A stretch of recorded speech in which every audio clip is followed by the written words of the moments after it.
À présent, chers élèves, chers apprenants, nous allons passer à la phase des exercices qui va nous permettre d'aborder les notions que nous avons vues dans le cours, donc de revenir sur les notions essentielles. Alors, au grand 1, on considère la figure suivante. Donc, on nous donne un cercle C de centre O et on nous donne plusieurs droites, toutes passant par le point M. Et parmi les trois droites, là, on nous demande de choisir la tangente. Donc ici, il s'agit de reconnaître une tangente. Comment reconnaître une tangente? Donc, ici, il faut que nous nous rappelions d'abord de la définition que nous avons donnée dans le cours pour pouvoir reconnaître la tangente ici. Donc à partir de la définition que nous avons donnée, la propriété que nous avons donnée, ça va nous permettre effectivement de trouver parmi les trois droites construites là, laquelle est effectivement la tangente.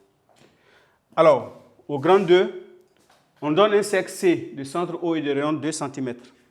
On donne un point A qui n'appartient pas à C, donc qui n'est pas élément de C, tel que la distance OA soit égale à 5 cm. Ça veut dire directement que le point A là est en dehors du cercle, puisque vous voyez que la distance là est supérieure au rayon. On demande de construire les tangentes T1 et T2 au cercle C au point A. Donc les deux tangentes là passent par le point A, passant par le point A. Ok, donc là on va corriger ici. AC, voilà. Donc, passant par A. Voilà. Passant par A. Très bien. Alors, puisque le point A n'est pas élément du cercle, donc évidemment, la tangente ne peut pas être au point A, mais la tangente va passer par le point A. Alors, donc, commençons. Donc là, nous mettons correction.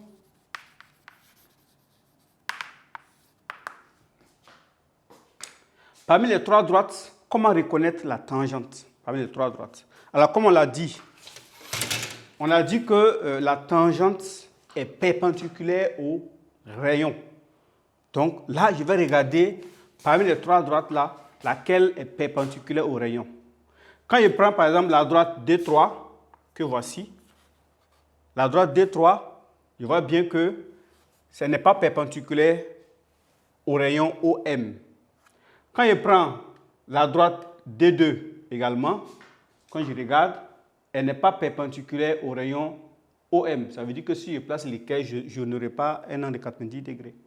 Par contre, si je prends la droite D1, voilà, je vois bien, la droite D1, ici, je vois bien que là, j'aurai un angle de 90 degrés.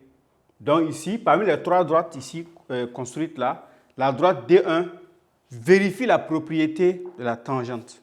Donc, en ce moment, on peut dire que la droite D1 ici est la tangente au cercle C au point M. Donc là, la droite D1 est la tangente à C au point M, car elle est perpendiculaire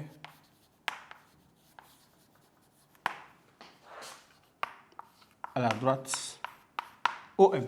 Donc ici, c'est simple, il s'agit de reconnaître la tangente et de savoir également que la tangente est unique. Donc ici, ça nous permet de revenir sur l'unicité de la tangente. Donc, c'est-à-dire qu'en un point là, on ne peut pas avoir deux tangentes en un point.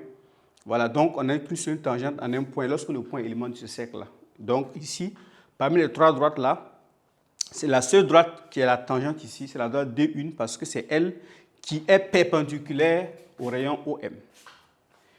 Alors, donc si nous passons au grand 2, voilà, donc on nous demande de construire, donc là nous venons ici, ok.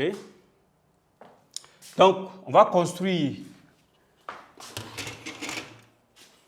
le cercle de rayon 2 cm. Ok, donc 2 cm.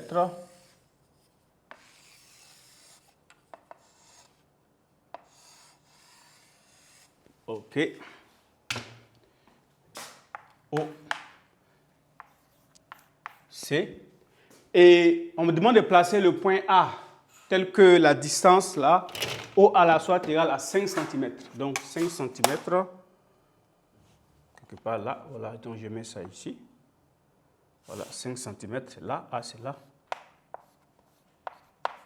Voilà. Donc je vais joindre les deux points en pointillé ou, voilà, pas de problème. Voilà. Je vais chercher le milieu du segment OA. Donc, OA. On peut faire, il n'y a pas de problème. Donc, c'est ce que ça dépasse un peu. Voilà.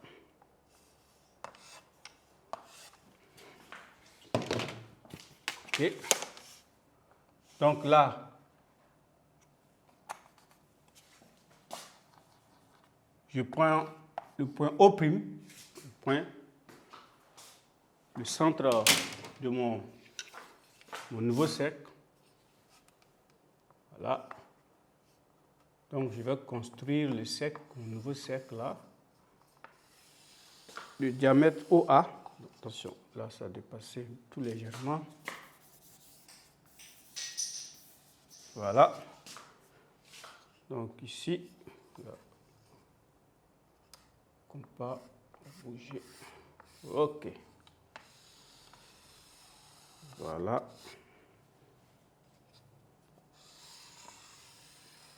OK. Voilà. Donc, voici les deux points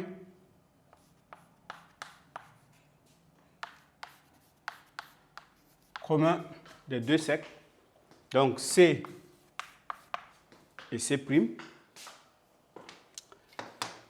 Je vais joindre ça et prolonger. Également, je vais joindre ici et ensuite prolonger. Maintenant, voilà. Et voilà. Et les deux droites représentent effectivement tangente D2, tangente de 1.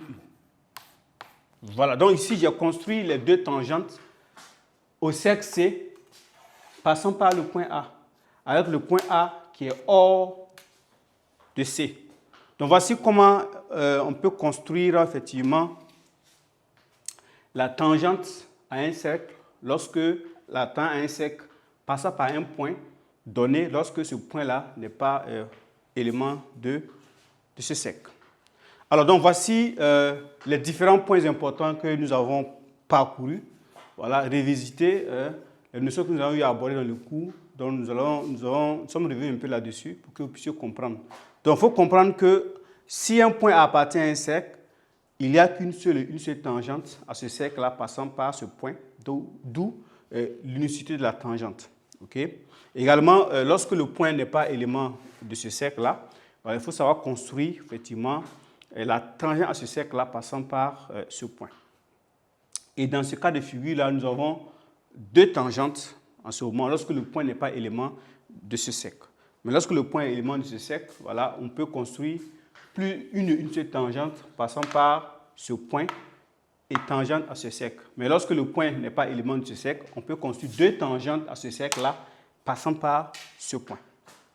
Ainsi prend fin, voilà, le chapitre sur position relative d'un cercle par rapport à une droite. Merci.